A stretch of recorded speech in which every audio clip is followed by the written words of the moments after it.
Okay, we're going to replace the traverse letters from chrome to black. So here we go.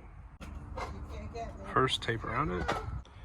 All right, after you get it taped off, you want to put some Gooby Gone.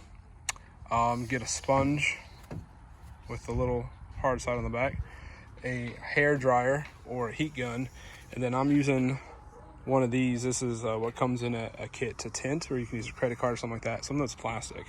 What you want to do is spray the Gooby Gun on there, heat it up, and then take this and just go underneath and wedge it until they pop off.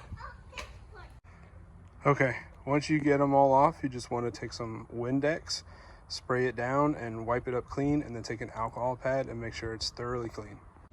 Okay, so I bought these from Chevy.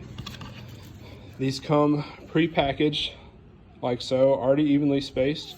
On the back side, it's just a peel and stick. So you peel it off and then you stick it where it took the other one off. That's why we have the tape on the car, so we know exactly where we want to put it. Okay, now that we have the letters inside of the blue tape, we'll just simply remove the tape.